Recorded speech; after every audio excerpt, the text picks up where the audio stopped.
Hello guys and welcome to a quick daily GP guide, how to make easy money, basically for free. There is a few requirements here and there, but it's basically an extension on my guide that I put up a few days ago. Link will be in the description. That's kind of for the free to play members.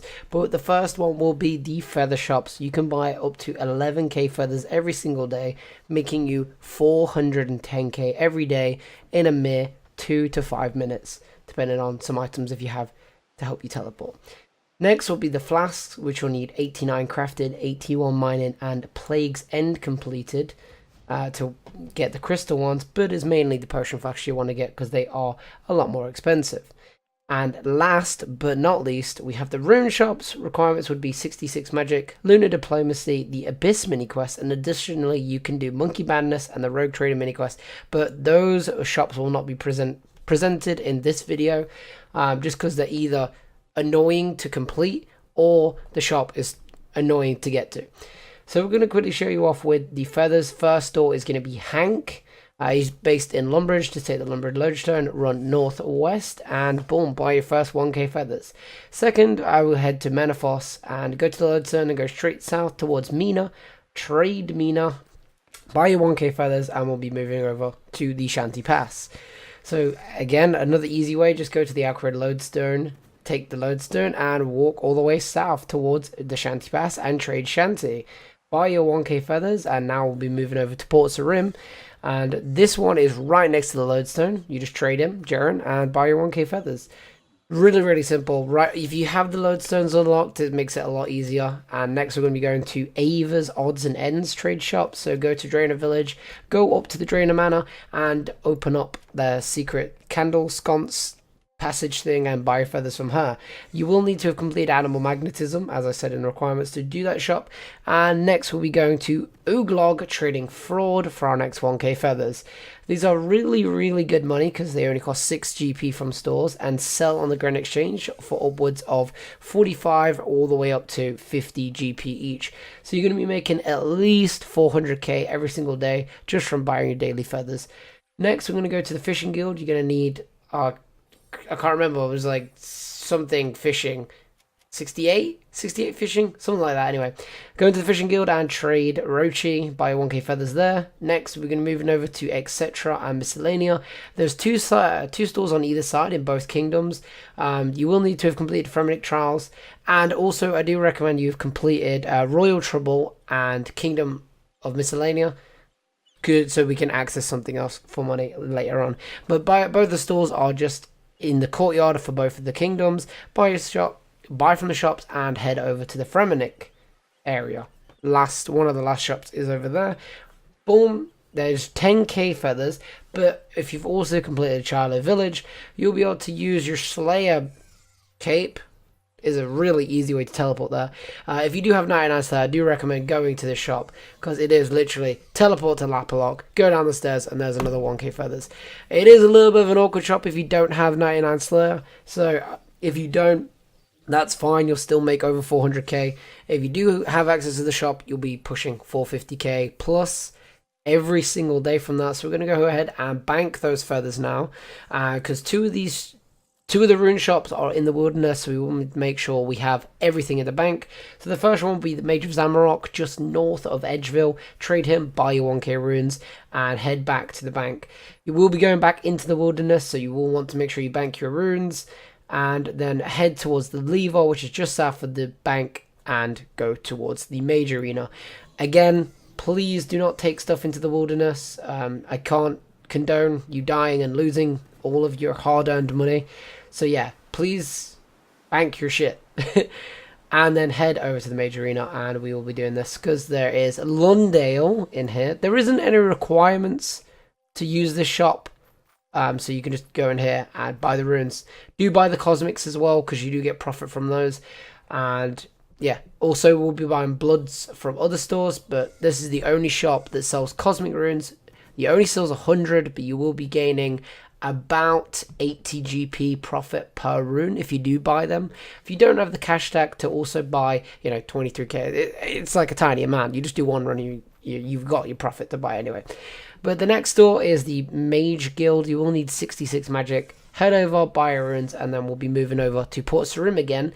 to the other mage store. I think it's Betty. Trade her, and these shops do have a little bit less because this is the free-to-play shops. You would have noticed them in my last video. If you haven't, obviously you're watching it now. But the free-to-play versions of these shops do sell a third of the stock, so you'll be getting 300. This is normal.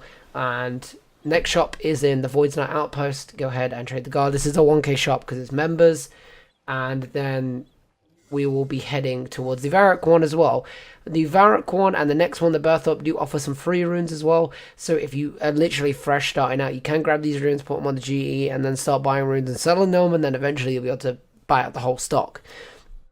So yeah, that's the Varrock one, and then again, the Birth Up one, there is, as I said, some free runes, grab them as well.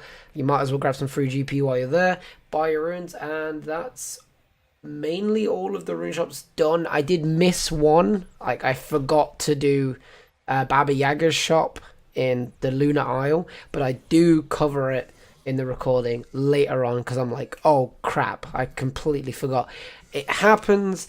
If you're not always going to remember every single time, write it down. There you go. So the next part is the broad arrows. If you've been watching, you can buy 6k a day. You can buy 3k from Spreer if you have the Slayer Cape. Again, you just teleport. It's really easy. Buy 3k from Spreer, then buy another 3k from Simona or Movran. To access Simona shop, you need to have completed Smoking Kills. And the next thing for daily money, we're doing the Wicked Hood. If you have the Wicked Hood, all you have to do is activate it and grab your free runes from the hood. I would do fire runes because they're the best profit, because you get 100. Some of the more expensive runes you'll get less, so best profit is to grab 400 fire runes every day. And then if you do have the nature crafting level, go and use your free essence and free teleports to craft some natures. As you see, there's 160k every single day. This does add up quite quickly. You got 365 days a year. You're doing that every single day. You are making millions of GP. Next, with all these runes we've collected, we're going to go head over to the Runecrafting Guild. If you have the level to do it, this is a little additional thing. I think it's 55 Runecrafting, but if you have the Wicked Hood unlocked, you would probably have the level. So, really easy thing. Use basic runes because you're going to be buying the basic runes every single day. I'm just showing you that we spent 1k airs, 1k mines, and like 1k something else. But because we're buying these runes for 17 GP each, it makes the Viswax a lot cheaper. We're not buying the runes off of the GE. We're self-supplying ourselves. So you'll see that from Baba Yaga shop, I also buy 1k mines to replace what we spent for the Viswax, but the Viswax came into about 500k. You can use like some of the high-end runes to get more Viswax, but then it's usually less cost effective. But if you need to get your Viswax and not buy it off the GE, go ahead and do that. Next, we also got Flasks. So if you have completed Plague's End, we'll head over to Prifdinnis, collect our Crystal Flex Sandstone, and we'll be making a Crystal Flask. You do need 89 crafting to craft these and 81 mining to mine the sandstone. So if you have the mining level but not the crafting level, just mine them, save them in your bank, and you can craft them another time. You can turn them all into glass without the crafting level, but you just can't turn them into flasks. So I'll speed up the video here, but what we'll do is crystal. I usually do potion flask first, teleport to Prif with my red sandstone, and then come back here and then do crystal after. But for some reason, I went crystal first in this video. I don't know why. So other than that, it's pretty simple. We just move on to the next part. So now that you've mined all of your Crystal Flex Sandstone and your Red Sandstone from Ooglog, you can now get yourself 50 of each flask every day. The Crystal Flasks are 2.2k each, and the Potion Flasks are 7.3k right now. That is a bonus of over 400k a day if you're mining your 50 flasks each day. Or you could self-supply yourself, make yourself some potions, and go do some bossing, make even more money.